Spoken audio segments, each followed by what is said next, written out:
dans notre cœur, mets dans mon cœur quelque chose de nouveau. Quelque chose qui vient de toi. Et ce qui vient de toi est bien. Ce qui vient de toi est béni. Ce qui vient de toi édifie. Ce qui vient de toi amène la paix et la joie. Ce qui vient de toi apporte la grâce. Alléluia, alléluia. Nous voulons quelque chose qui vient de toi. Merci Seigneur. Merci. Alors que nous voulons écouter ta parole. Seigneur, je te prie de bénir ta parole. Je me confie à toi alors que je vais m'adresser en ton nom à ton peuple. Que je sois ton fidèle porte-parole. Que je sois entre tes mains un instrument que tu vas te servir pour faire connaître ta parole, faire connaître ta volonté à ton peuple. Que je sois un canal par lequel tu vas déverser ta bénédiction sur ton peuple. Et que cette gloire, cette parole donne gloire à ton nom. Et dispose nos cœurs, chaque cœur ici présent, à recevoir ta parole. Et j'interdis au diable de voler la parole que nous allons apporter ce matin. Nous voulons encore une fois proclamer la seigneurie de Jésus-Christ. Et nous amenons captifs à l'obéissance à Jésus-Christ. Tout esprit, toute personne, tout raisonnement, toute pensée, que tout soit amené captif à l'obéissance à Jésus-Christ, notre Sauveur et notre Seigneur. Nous avons ainsi prié, nous disons Amen. Amen. Shalom, bien-aimés. Oui, nous vous saluons et vous qui êtes aussi sous la tente, que Dieu vous bénisse. Voilà, que Dieu soit loué, c'est lui qui nous garde. Et je suis en train de parler sur les manifestations spirituelles ou sur le don spirituel. Pour vous qui êtes venus pour la toute première fois à notre culte, à vous joindre à nous pour louer Dieu ensemble, sachez que l'enseignement que je porte à l'église est un enseignement en série. Et aujourd'hui, c'est le 8e message sur ce thème, les dons spirituels. Sachez que depuis la fête de Pentecôte, eh bien, nous sommes restés sur le thème du Saint-Esprit. Et nous voulons que les dons spirituels soient effectifs dans notre église. Je prie pour que de la même manière que Dieu a béni l'église de Corinthe à travers les dons spirituels, que notre église en soit aussi bénie. Amen. Ce que nous refusons, c'est le désordre de l'église de Corinthe. Mais pour un aspect positif pour cette église, eh bien, ils désiraient bien les dons spirituels, ils avaient soif des dons spirituels. Nous aussi, nous en avons soif. Merci Seigneur, parce que Dieu est disposé à nous les accorder, à accorder à chacun. L'Esprit donne à chacun comme lui, le Saint-Esprit veut. Amen. Notre enseignement est basé sur 1 Corinthiens chapitre 12, du premier verset jusqu'au 11e verset. 1 Corinthiens chapitre 12, du premier verset jusqu'au 11e verset. C'est un passage de base de notre enseignement. Bien sûr, nous recourons à d'autres passages de la Bible. 1 Corinthiens chapitre 12, verset 1er jusqu'au verset 11e. Nous allons les lire. Et je disais l'autre dimanche qu'à force de lire cela, nous arrivons à mémoriser ces passages. Et ceux qui sont attentifs, les personnes qui sont attentives, je crois que personne n'oubliera cet enseignement. Amen. Nous lisons. Pour ce qui concerne les dons spirituels, je ne veux pas, frères, que vous soyez dans l'ignorance. Vous savez que lorsque vous étiez païens, vous vous laissiez entraîner vers les idoles muettes, selon que vous étiez conduits.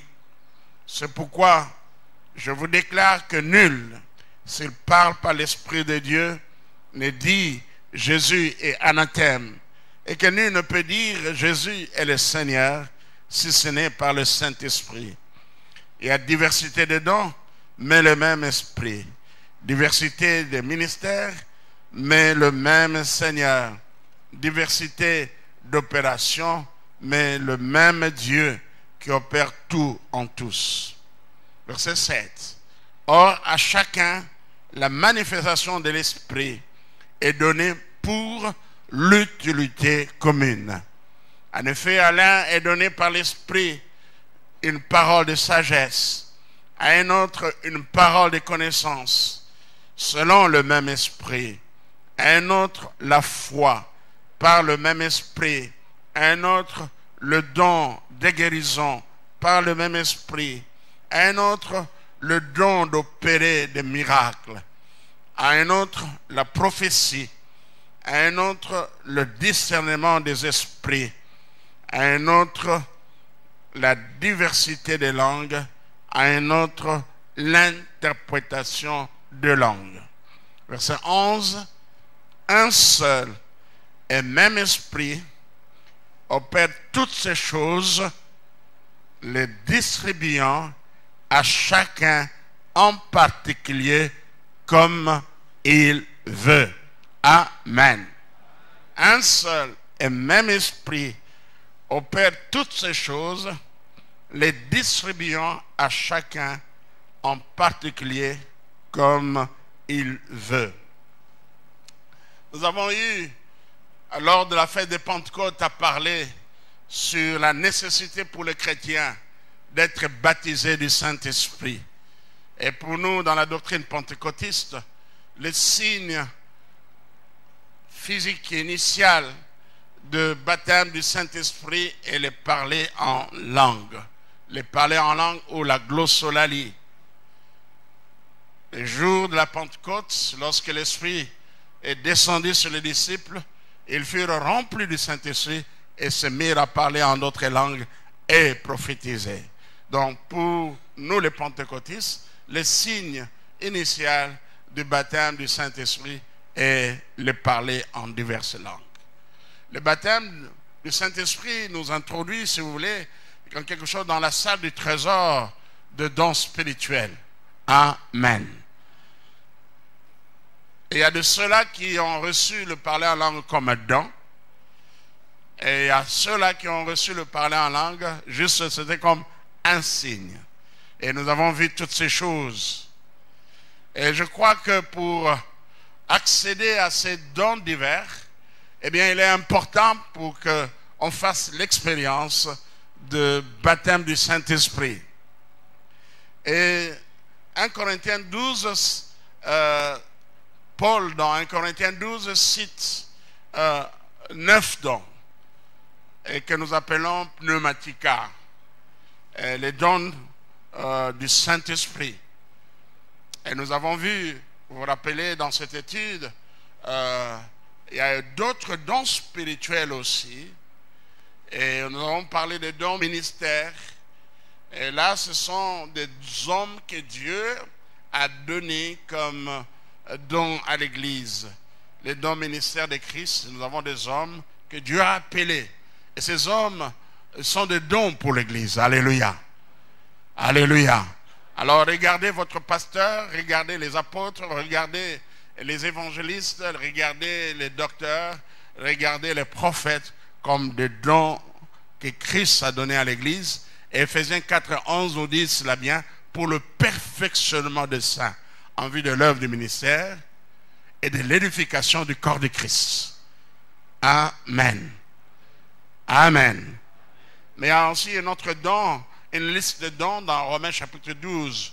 Dans Romains 12, ce qui est vraiment particulier, nous voyons comment l'apôtre Paul cite, met ensemble dans sa liste, ce n'est pas aussi une liste exhaustive, quelques dons ministères et quelques dons spirituels que nous trouvons dans 1 Corinthiens 12 et aussi d'autres dons spirituels, les dons de service que nous avons appelés dons de service. Mais revenons à notre texte 1 Corinthiens 12, 1 à 11, il y a 9 dons. Et les 9 dons peuvent être classés en 3 groupes, d'après leur fonction. D'après leur fonction. Et pour les bien-aimés qui sont venus pour la toute première fois, nous avons déjà vu le premier groupe de 3 dons, les dons d'émission ou les dons vocaux. Les dons d'émission ou les dons vocaux. Il s'agit de parler en langue, l'interprétation des langues et la prophétie. Nous avons commencé à voir les dons, le deuxième groupe de dons, toujours de 3, les dons de révélation ou de connaissance. Nous avons la parole des connaissances, nous avons la parole de sagesse et le discernement des esprits. Le discernement des esprits. Ces dons, moi je les regarde combien important, je les regarde comme les yeux et l'oreille de l'Église.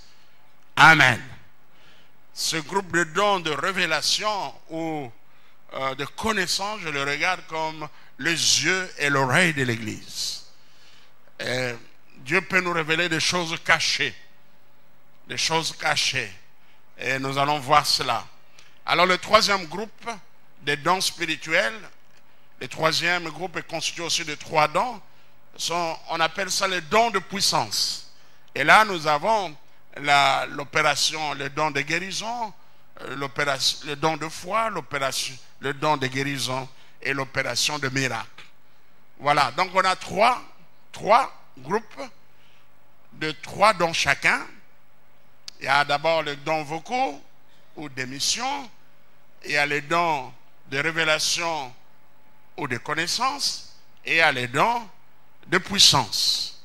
Les dons de puissance. Voilà. Donc nous sommes dans le deuxième groupe, le don de connaissance ou de révélation. Nous avons parlé de la parole des connaissances. Nous avons dit que le don spirituel de la parole des connaissances est une manifestation directe et surnaturelle de l'Esprit de Dieu, révélant une partie de la connaissance de Dieu sur un fait, sur une situation. C'est Dieu qui nous révèle la connaissance sur un fait, sur une situation, même sur une personne. Même sur une personne. Et notez que c'est un fragment. C'est une parcelle. Voilà pourquoi l'apôtre Paul il parle de la parole des connaissances. Nous ne recevons pas toute la connaissance, sinon nous deviendrons de Dieu. Nous avons juste une parcelle de connaissances. Et c'est une connaissance qu'on ne peut acquérir par d'autres moyens. Pas par les moyens de l'éducation ou le moyen de la lecture. Non, c'est une connaissance surnaturelle. Donc c'est un fragment de connaissance divine donnée de manière surnaturelle aux croyants par le Saint-Esprit. Elle révèle certains faits où nous communique une information sur quelque chose.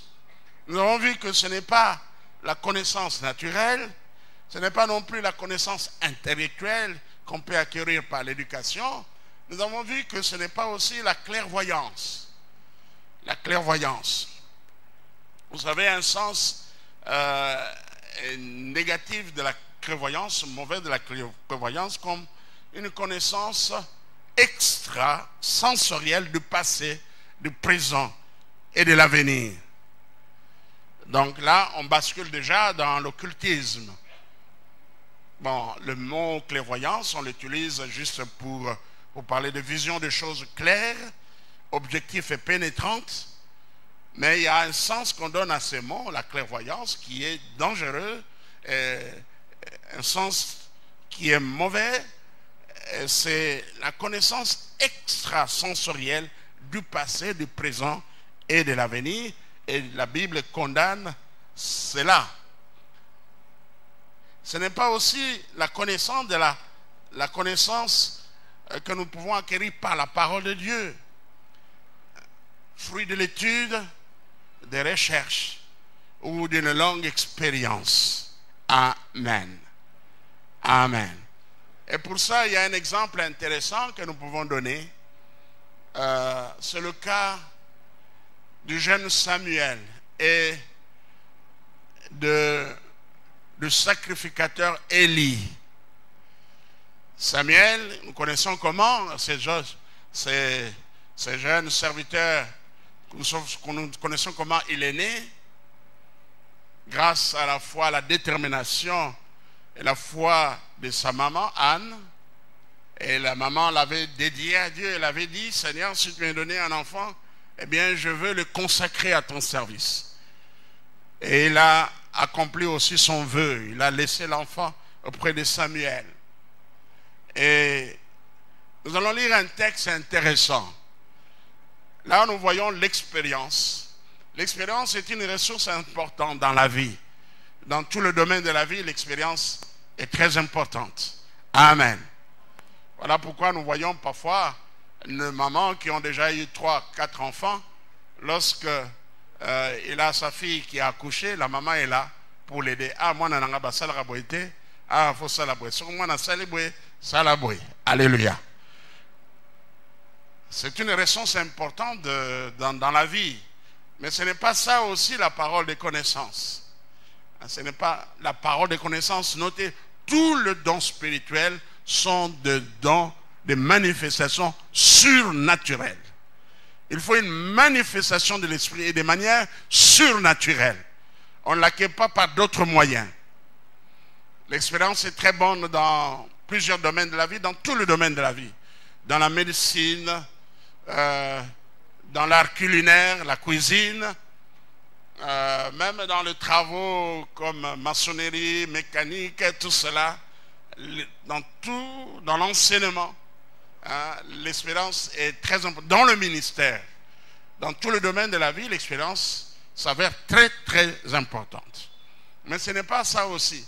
Mais l'exemple que nous allons lire est intéressant parce que nous voyons l'expérience du prophète, du sacrificateur Élie face un peu à l'ignorance de Samuel. Samuel qui entendait Dieu lui parler. Dieu l'appelait et lui, il courait auprès d'Élie, le sacrificateur, à 3 reprises. Alors, Élie va comprendre que c'est Dieu qui lui parlait. Ce qui est intéressant, la Bible nous dit que la parole de l'Éternel était devenue rare. Donc même le vieux sacrificateur Samuel ne recevait plus la parole de Dieu. Nous allons lire dans 1 Samuel chapitre 3. 1 Samuel, premier épître, qu'est-ce que j'ai dit? 1 Samuel, chapitre 3e. On va commencer du premier verset jusqu'au 15e verset.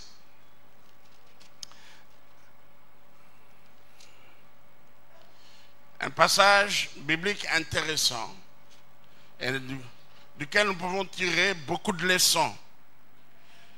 1 Samuel chapitre 3 verset 1er jusqu'au verset 15e. Le jeune Samuel était au service de l'Éternel devant Élie. La parole de l'Éternel était rare en ces temps-là. Les visions n'étaient pas fréquentes. La parole de l'Éternel était rare en ces temps-là et les visions n'étaient pas fréquentes. En ce même temps, Élie, qui commençait à avoir les yeux troubles et ne pouvait plus voir, était couché à sa place.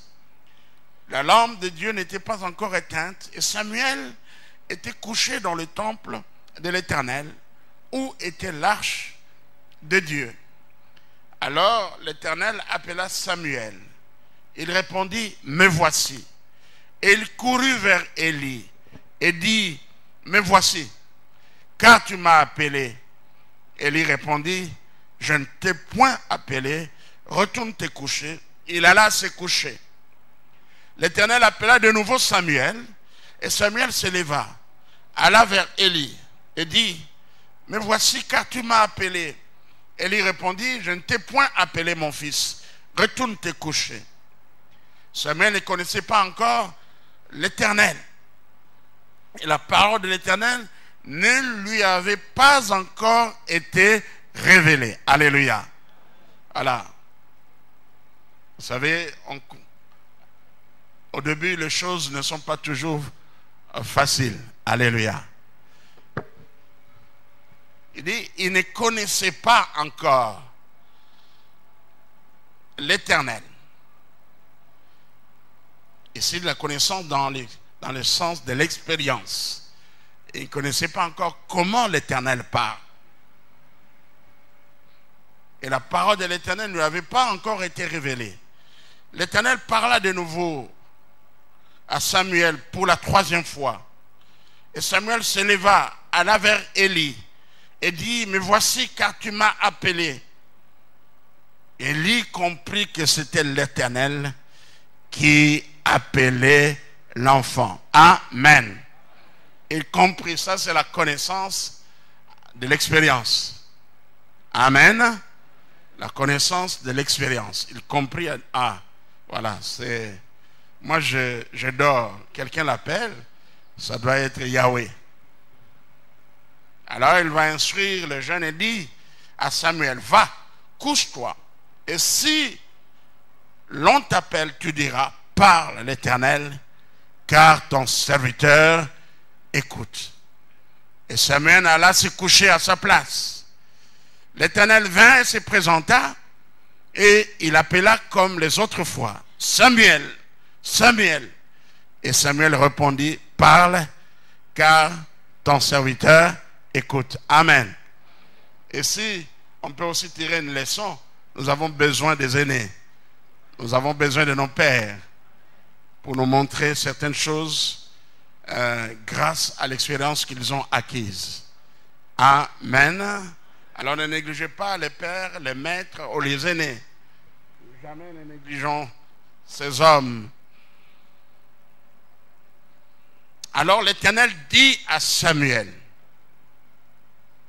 et c'est que j'aime Samuel, et Samuel répondit, parle car ton serviteur écoute. Il a bien appris la leçon. Alors l'Éternel dit à Samuel, voici, je vais faire en Israël une chose qui étourdira les oreilles de quiconque l'entendra. En ce jour, j'accomplirai sur Élie tout ce que j'ai prononcé contre sa maison. Je commencerai et j'achèverai. Je lui ai déclaré que je veux punir sa maison à perpétuité à cause du crime dont il a connaissance et par lesquels ses fils se sont rendus méprisables sans qu'il les ait réprimés. C'est pourquoi je jure à la maison d'Élie que jamais les crimes de la maison d'Élie ne sera expié ni par des sacrifices ni par des offrandes. Samuel resta couché jusqu'au matin, puis il ouvrit les portes de la maison de l'Éternel. Samuel craignait de rencontrer la vision à Élie. Amen. Amen. Donc il y a une précision, c'était dans une vision à Élie. C'est une triste nouvelle. Un drame. Dieu qui est prêt à châtier, à punir toute la famille du sacrificateur Élie à cause de ce que ses enfants faisaient dans la maison de l'Éternel, dans le temple. Comment ils prenaient les offrandes, comment ils couchaient avec des femmes, même dans la maison de l'Éternel. Eh bien, voilà. Donc, Samuel, comment il a su ce que Dieu allait faire? Donc, il a eu une connaissance suite à une manifestation surnaturelle. Alléluia. Alléluia. Et ce que Dieu a dit, c'est accompli. Donc, le don spirituel de la parole de connaissance révèle quelque chose de la pensée de Dieu qu'il juge bon de faire connaître surnaturellement à ses serviteurs par son esprit.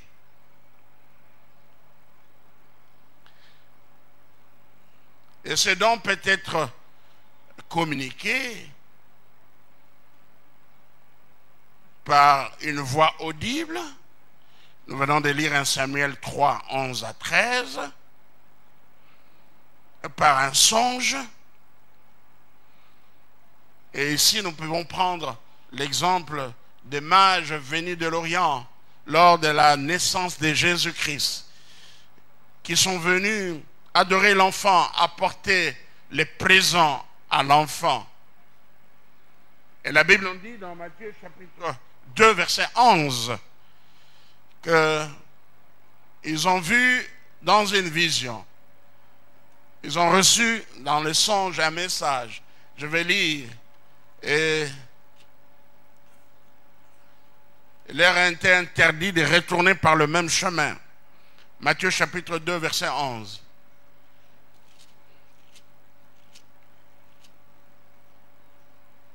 Ils entrèrent dans la maison, virent les petits enfants avec Marie, sa mère, se prosternèrent et l'adorèrent. Ils ouvrirent ensuite les trésors et lui offrirent en présent de l'or, de l'encens et des myrrhes. Puis, divinement avertis en songe de ne pas retourner vers Hérode, verset 12, ils regagnèrent leur pays par un autre chemin. Amen. Voilà encore une parcelle de connaissances. Ils furent divinement avertis en songe. En songe.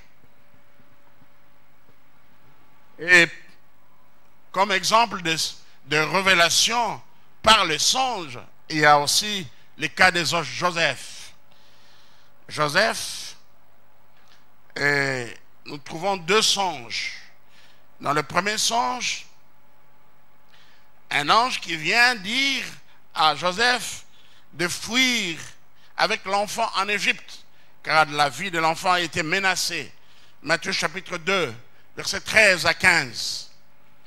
Lorsqu'ils furent partis, voici un ange du Seigneur apparut en songe à Joseph et dit, lève-toi, prends le petit enfant et sa mère, fuis en Égypte et reste-y jusqu'à ce que je te parle, car Hérode cherchera le petit enfant pour le faire périr.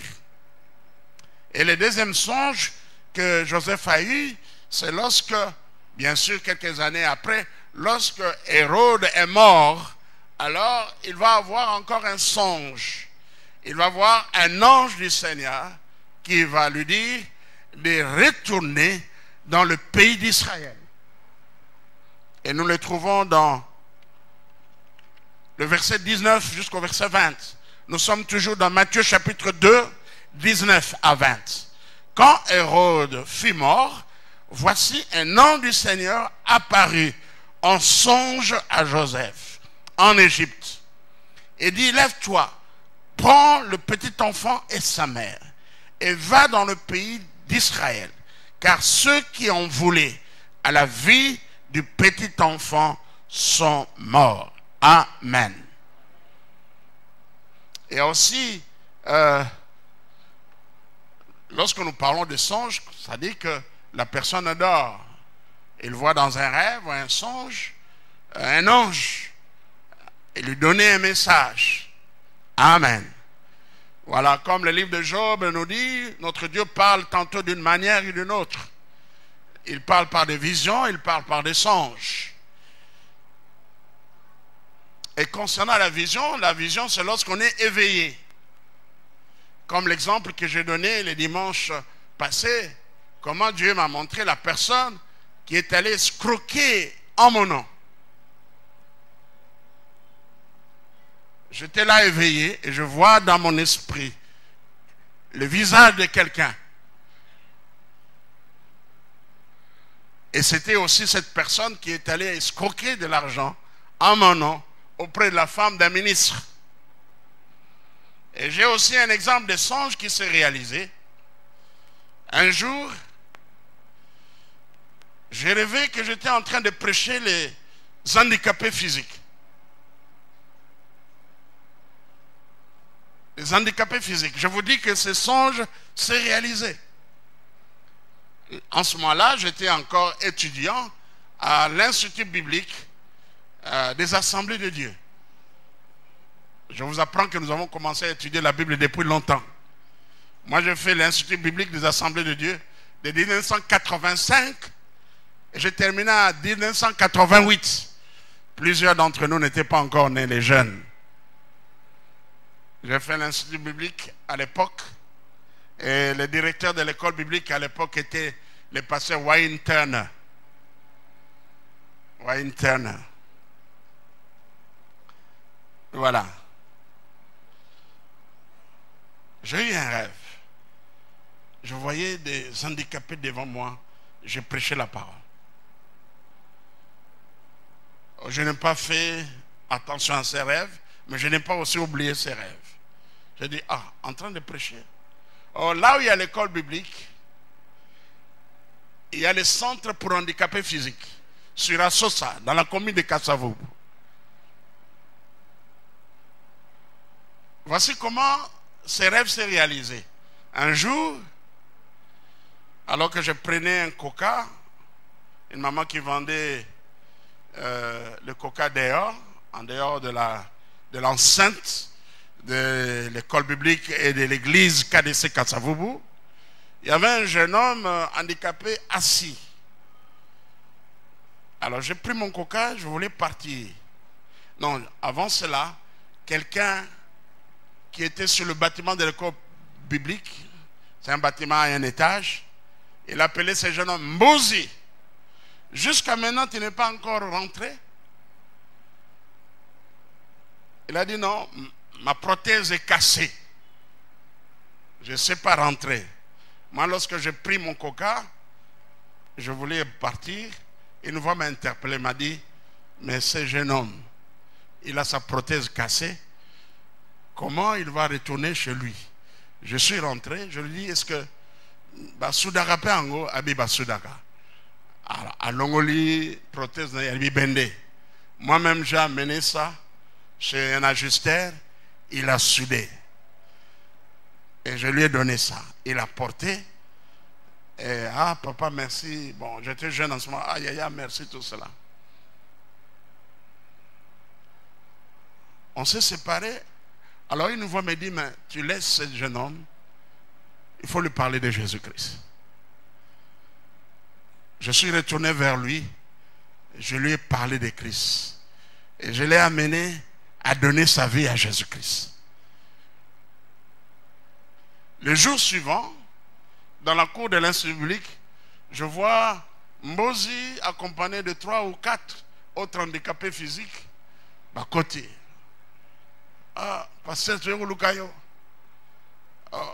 Moninga Nabiso, il nous a dit ce que tu as fait et la parole que tu as prêchée, qu'il avait touchée. Nous aussi, nous voulons écouter la parole de Dieu. Je leur ai parlé de Christ.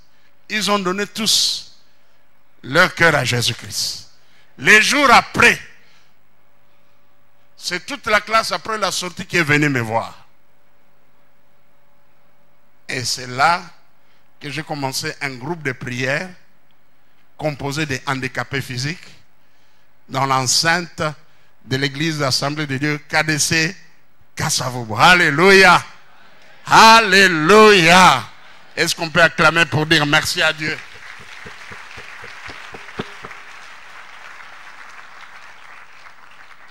Et je l'ai fait avec l'autorisation du pasteur Mambou de l'église KDC Kasavubu. Vous savez cela. Donc on avait des jours de rencontres, de prières avec ces handicapés physiques. Amen. Voilà. Donc il y a les visions. Et une vision intéressante, c'est que nous trouvons dans les Actes des Apôtres chapitre 9. Ananias, qui a reçu en vision, il a vu Paul, qui était un persécuteur.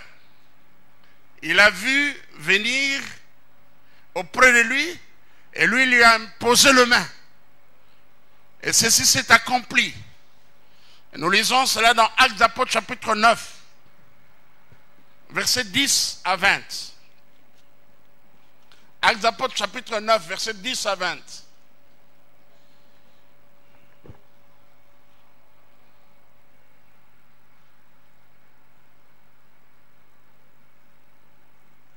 chapitre 9, Actes des Apôtres.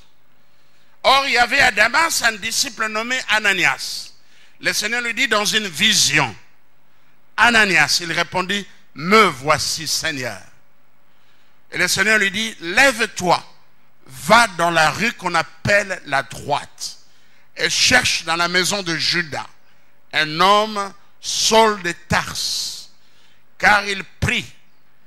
Il a vu en vision un homme du nom d'Ananias qui entrait et qui lui imposait le main afin qu'il recouvrât la vue. Ananias répondit, Seigneur, j'ai appris de plusieurs personnes tout le mal que cet homme a fait. Était saint dans Jérusalem.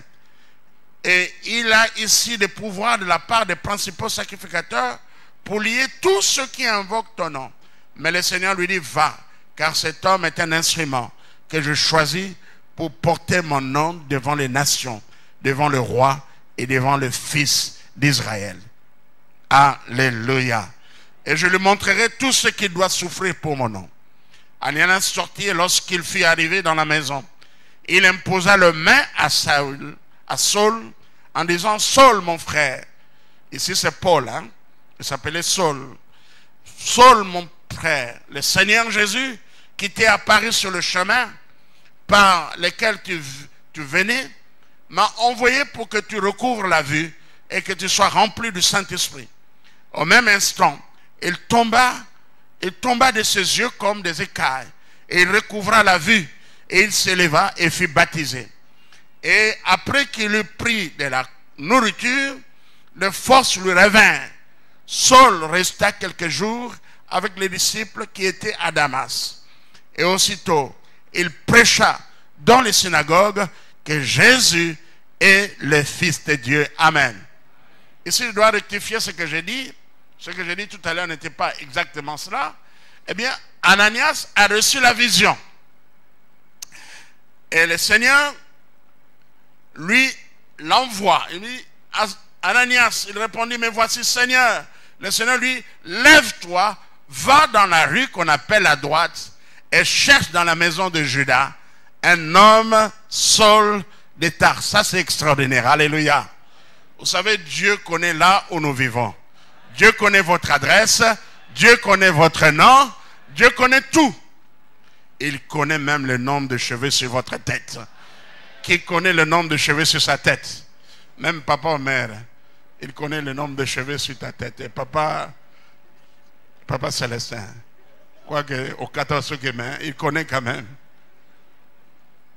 Alléluia.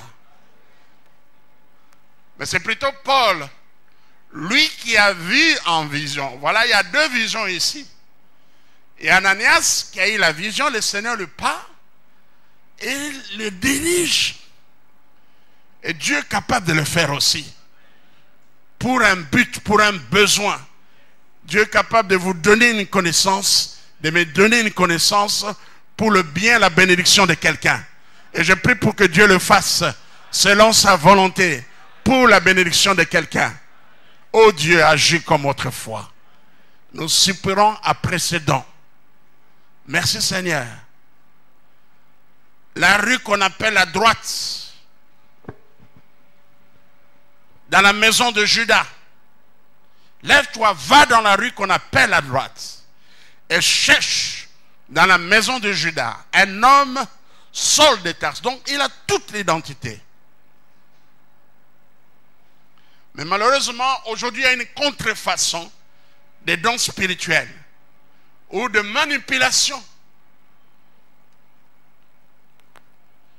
Hier, j'étais à la maison alors que je travaillais, la télévision était ouverte.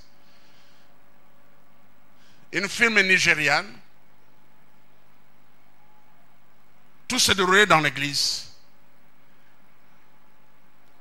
Je crois la chaîne Hollywood. Et donc, tout était manipulation. Même les malades qui étaient guéris, c'était un arrangement. Alors que le serviteur de Dieu vivait dans la débauche, il y avait un désordre. C'était une église de Sodome et Gomorrhe. Tout le monde vivait dans la corruption. dont le péché a commencé par les pasteurs. Mais cet homme opérait des miracles, de faux miracles. De faux miracles. Des gens avec qui on s'arrange, tu fais au monde raté. Au monde raté. Comme un jour j'étais dans une boutique à Rompoingaba, quelqu'un a osé la sourd-muet. Bien le baganaye. Maintenant on a bien pour nous voir dans l'église. Jusqu'au jour, vous savez, Dieu est patient. Mais le jour où Dieu met son doigt dans une affaire pour mettre fin à une escroquerie, personne ne l'arrêtera. Alors ce jour-là, la personne qui devait feindre qu'il était morte, elle est vraiment morte. La personne est morte. Ah, bah, passer, bah, s'il est sa prière. Alors quelqu'un est venu pour dénoncer toutes ces choses-là. Alors on a dévoilé les secrets. Tout le monde. La femme du pasteur vivait avec, je ne sais pas si c'est un collaborateur du pasteur. Tout le monde. Mais je dis, ce sont des choses vraies. Je crois que c'est le frère Guichou qui était à la maison chez nous. Je l'ai appelé. Je lui ai dit, voilà ce qu'on montre. Ce sont des choses qui sont vraies. Et Guichou m'a dit des choses. Il m'a dit, il a un neveu qui est caméraman, Ali pasteur. Il y a des choses que certains pasteurs font, sont des manipulations. Abi, zoa boye. Hein? Mouta kosani logo la zogo aza koka, hein? Naman zete mogo atambola kana bien. Mais pourquoi tous ces mensonges? Et c'est pour la gloire de Dieu, pour la gloire personnelle. Là, c'est pas pour Dieu.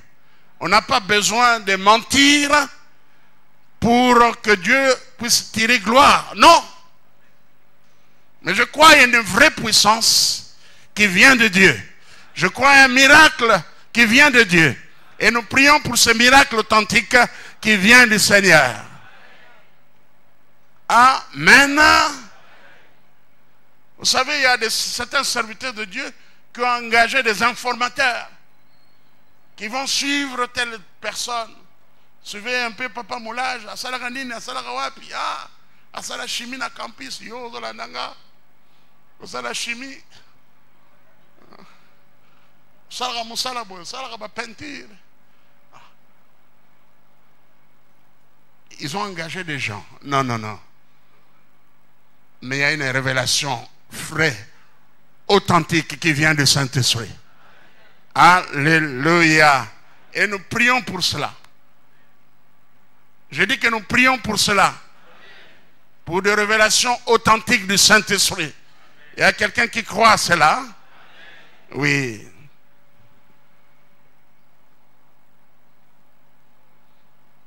Et Paul, de son côté, il a eu aussi une vision.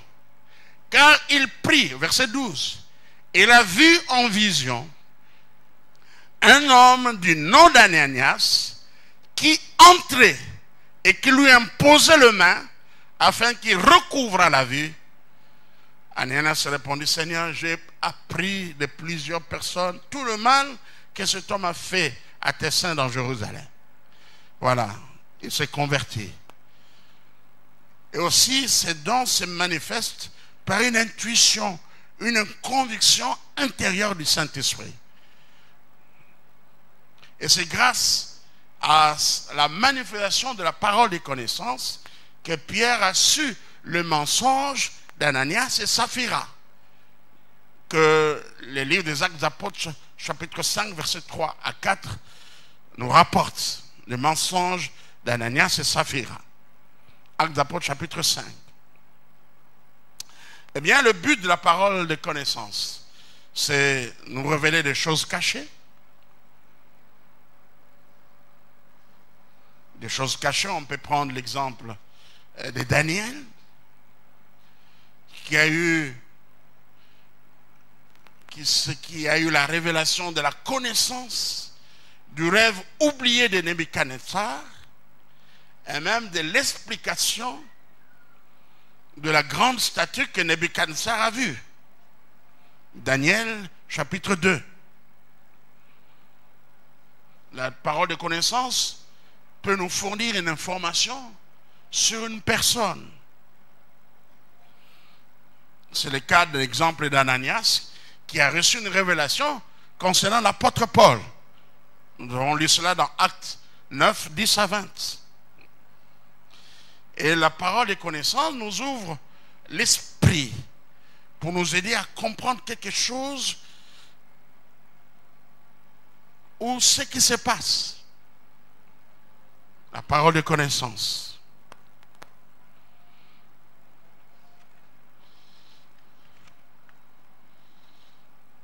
On a plusieurs exemples dans la Bible, à part ceux que j'ai cités. On peut prendre l'exemple du prophète Élisée. Le prophète Élisée, dans la guerre que menait l'armée syrienne contre Israël, eh bien, Élisée, par l'Esprit de Dieu, connaissait déjà le plan de l'armée ennemie. L'armée ennemie, c'était des Syriens. Alléluia. Aujourd'hui, dans l'armée, il y a beaucoup de moyens qu'on utilise. Et on utilise parfois des satellites pour connaître la position de l'ennemi. Nous avons notre colonel ici. Et on peut même utiliser les traîtres de l'armée. Ils peuvent trahir aussi l'armée. On a connu cela ici dans ce pays. Mais aussi l'Esprit de Dieu peut révéler la position de l'ennemi. Alléluia. Gloire soit rendue au Seigneur. Gloire soit rendue à Dieu. Alléluia. La position de l'ennemi. Où se cache l'ennemi? Quel est le plan? À quel moment ils vont attaquer? Par où? Par l'est, l'ouest, nord, sud? Ils sont au nombre de combien? L'Esprit de Dieu qui connaît tout. De Dieu qui connaît tout de l'homme peut nous révéler cela. Et nous le voyons dans cette guerre entre les Syriens et les Israélites. Dans le livre de 2 Rois, chapitre 6, versets 8 à 12. 2 Rois, chapitre 6, versets 8 à 12. Au point que le roi syrien s'était mis en colère et cherchait à arrêter le prophète Élisée. 2 Rois, chapitre 6, 8 à 12. Le roi de Syrie était en guerre avec Israël. Et dans un conseil qu'il tint avec ses serviteurs, il dit, mon camp sera dans un tel lieu. Mais l'homme de Dieu fit dire au roi d'Israël, garde-toi de passer de ce lieu, dans ce lieu, car les Syriens y descendent. Mais l'homme de Dieu, donc Élisée, fit dire au roi d'Israël. Donc, il est allé voir le roi d'Israël pour dire, garde-toi de passer dans ce lieu, car les Syriens y descendent. Vous savez, dans la guerre, il y a ce qu'on appelle embuscade. L'ennemi se cache. Et le roi d'Israël envoya des gens pour se tenir en observation vers le lieu que lui avait mentionné et signaler l'homme de Dieu. Cela arriva non pas une fois, ni 2 fois. Cela veut dire, cela arriva plusieurs fois. Le roi de Syrie en eut le cœur agité. Il appela ses serviteurs et leur dit, ne voulez pas me déclarer lequel de nous est pour le roi d'Israël? Qui est le traître parmi nous? L'un de ses serviteurs répondit, personne. Ô roi, mon Seigneur. Mais Élisée le prophète, qui est en Israël, rapporte au roi d'Israël les paroles que tu prononces dans la chambre à coucher. Alléluia. Est-ce qu'on peut acclamer pour la gloire de Dieu?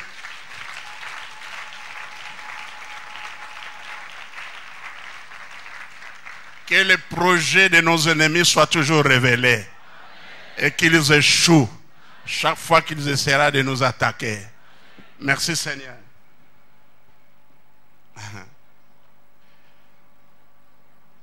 Ô roi, mon Seigneur. Mais lisez les prophètes qui en Israël rapportent au roi d'Israël les paroles que tu prononces dans la chambre à coucher. Cela veut dire tout simplement tout ce que tu dis, eh bien, est révélé. Et le roi dit, allez et voyez où il est, et je le ferai prendre. On va lui dire, voici, il est à Dothan. Bon, vous pouvez lire la suite, et c'est intéressant. Amen.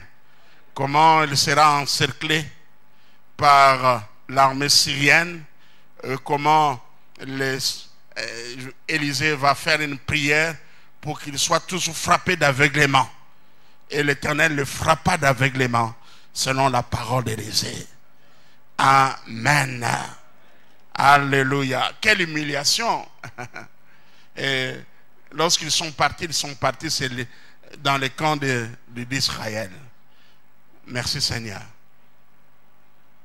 Je crois que c'est intéressant quand même nous lisons cela.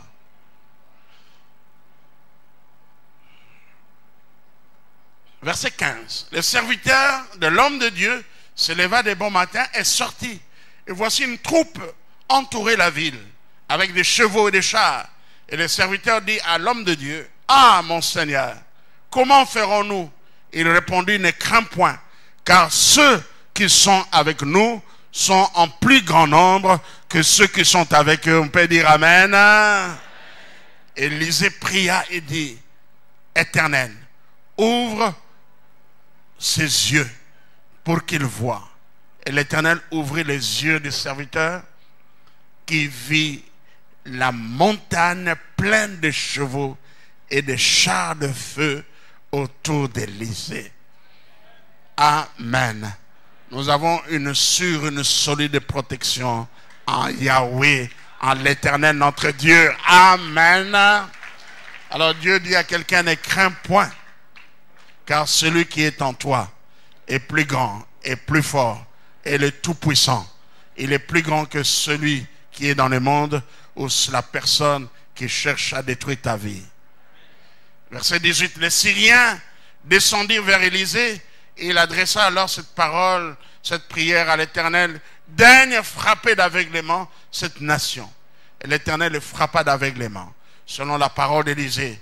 Élisée leur dit, ce n'est pas ici le chemin. Lui-même, il s'est présenté devant eux. Ce n'est pas ici la ville. Suivez-moi et je vous conduirai vers l'homme que vous cherchez. Et il les conduisit à Samarie. Et lorsqu'ils furent entrés dans Samarie, Élisée dit à l'Éternel, ouvre les yeux de ces gens pour qu'ils voient. Et l'Éternel ouvrit leurs yeux et ils virent qu'ils étaient au milieu de Samarie. Le roi d'Israël, en le voyant, dit à Élisée, frapperai-je mon père? Il dit, tu ne frapperas point, répondit Élisée. Est-ce que tu frappes ceux que tu fais prisonniers avec ton épée et avec ton arc?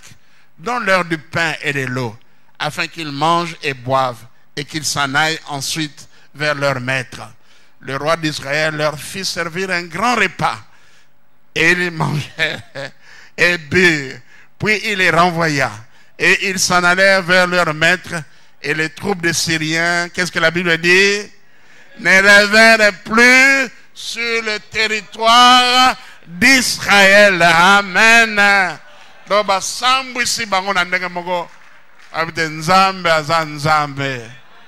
Il connaît toutes choses. Dieu, il est Dieu. Il a tout pouvoir. Il a toute puissance. Non, c'était une humiliation. On leur fit un grand repas. Et puis, il n'a pas passé.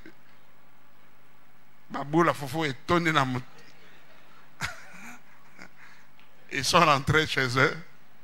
Samuel et Magabi disaient, faut pas attaquer ce peuple, car ils ont un Dieu tout-puissant qui les garde jour et nuit. Amen. Et Dieu nous garde aussi. Merci Seigneur. Gloire soit rendue à Dieu. Les exemples abondent. Les exemples abondent. On peut parler de Paul lors de la navigation périlleuse Et il n'a pas voulu, acte 27, qu'il puisse lever l'ancre et voyager. Il n'a pas fait l'école de la marine. Il n'a pas fait les cours de navigation maritime. Mais averti par l'Esprit de Dieu, il a su que la navigation serait dangereuse. Amen. Alléluia. Merci Seigneur. Et nous voyons la parole de connaissance dans le ministère de Jésus. Mais je vais dire une chose. Jésus-Christ n'avait pas la parole de connaissance. Il avait toute la connaissance. Alléluia. Quoique dans son dépouillement, il s'est identifié à l'homme, mais il a montré à plusieurs reprises qu'il avait toute puissance, qu'il avait toute intelligence, il avait toute connaissance. Amen. À plusieurs reprises, il savait ce qui était dans l'homme. La Bible nous dit, lorsque Nicodème est venu, il savait ce qui était dans l'homme. Il n'avait pas besoin que les hommes le louent. Mais nous avons plusieurs exemples. Nous voulons dire que c'est en considérant le ministère de Jésus que nous parvenons à une meilleure compréhension de ce don de la parole des connaissances. Mais aussi nous découvrons combien ce don est important pour l'Église et comment il agit. À plus d'une fois, nous voyons Jésus connaître la pensée des gens, ce qu'ils avaient dans leur cœur, leurs projets. Et un exemple, la rencontre de Jésus et de Simon-Pierre, que Jean nous rapporte dans Jean chapitre 1er, verset 40 et à 42. C'est son frère André, le frère de Simon-Pierre, ou de Simon, qui a rencontré Jésus le premier. Et son frère est allé vers Jean pour lui dire que nous avons rencontré le Messie. Et lorsque Jean s'est présenté auprès de Jésus, nous voyons Jésus citer son nom et le nom de son Père. Jean chapitre 1er.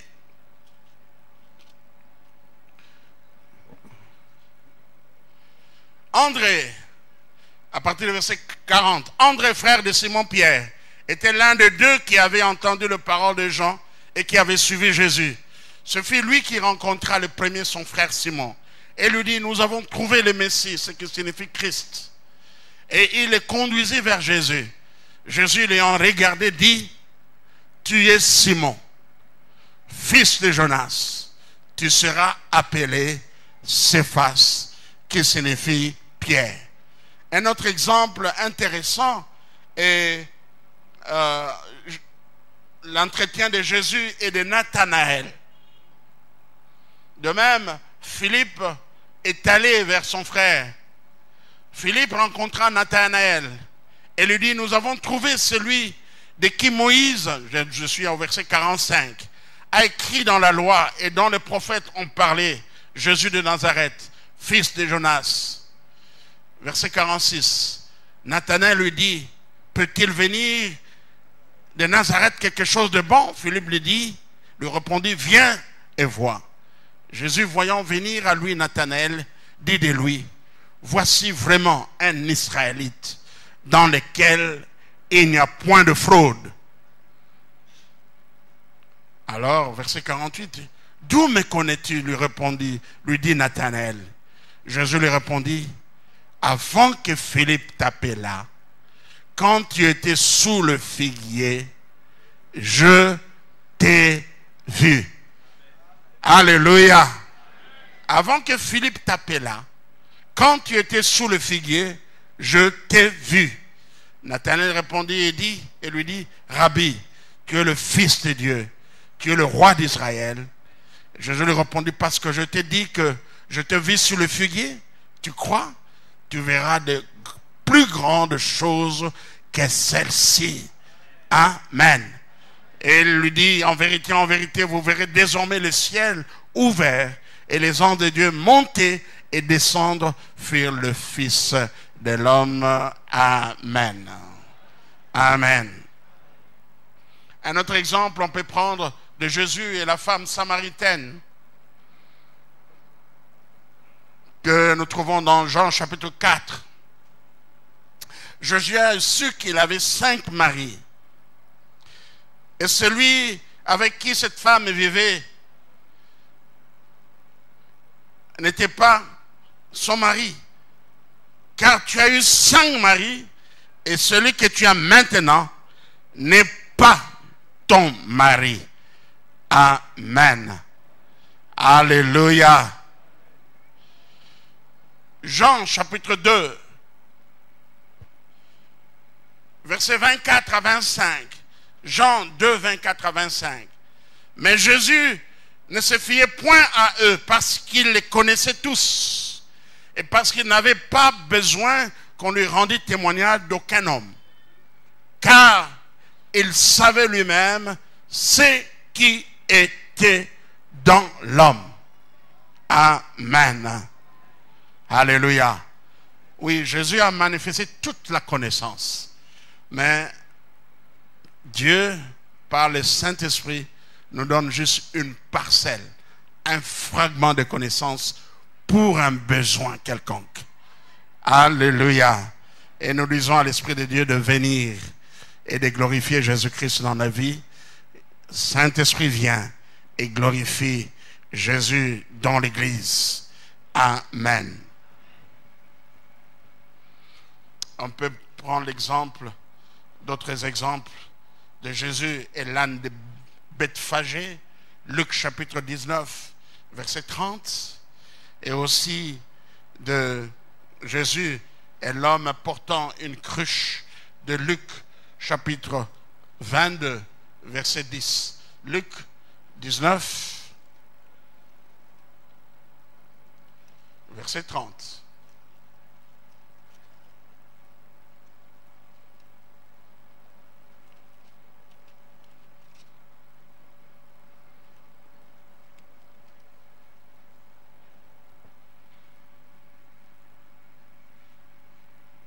Ici, c'est la scène précédant l'entrée triomphale de Jésus-Christ à Jérusalem, lorsqu'il a envoyé ses disciples. Je peux lire à partir du verset 29 à 30. Lorsqu'il approcha de Bethphagée et de Béthanie, vers la montagne appelée montagne des Oliviers, Jésus envoya 2 de ses disciples en disant: allez au village qui est en face. Quand vous serez entrés, vous trouverez un anneau attaché sur lequel aucun homme ne s'est jamais assis. Détachez-les et amenez-les. Si quelqu'un vous demande pourquoi vous les détachez, vous lui répondrez: le Seigneur en a besoin. Amen. Et de même aussi, Jésus et l'homme portant une cruche dans Luc chapitre 22, verset 10e. La célébration de la Pâque, instruction de la Sainte Seine. À partir du verset 7, le jour de pain sans levain, où l'on devait immoler la Pâque, arriva. Et Jésus envoya Pierre et Jean en disant: allez nous préparer la Pâque, afin que nous la mangeons. Et ils lui dirent: où veux-tu que nous la préparions? Il leur répondit: voici. Quand vous serez entrés dans la ville, vous rencontrerez un homme portant une cruche d'eau. Suivez-le dans la maison où il entrera. Et vous direz au maître de la maison: le maître te dit, où est le lieu où je mangerai la Pâque avec mes disciples? Et il vous montrera une grande chambre haute, meublée. C'est là que vous préparerez la Pâque. Ils partirent et trouvèrent les choses comme il leur avait dit, et ils préparèrent la Pâque. Est-ce qu'on peut dire Amen? Ils trouvèrent les choses comme il leur avait dit.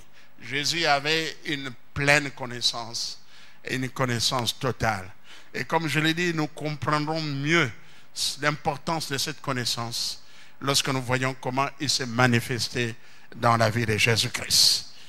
Je conclus en disant que l'étude de ce don, nous voulons conclure l'étude de ce don et souligner que c'est un instrument efficace dans le ministère des relations d'aide au cure d'âme, et dans le ministère pastoral, et dans le ministère de l'évangéliste. Et c'est un don important pour l'Église, pour l'édification de l'Église. Eh bien, prions pour que Dieu puisse nous accorder ce don. Amen. Ce don de la parole de connaissance. Merci Seigneur. Est-ce qu'on peut tous dire Amen? Merci Seigneur. Alléluia. Nous allons prier. J'ai soif de ta présence, divin chef de ma foi. Dans ma faiblesse immense, que ferais-je sans toi? Chaque jour, à chaque heure, j'ai besoin de toi. Viens Jésus et demeure. Oh,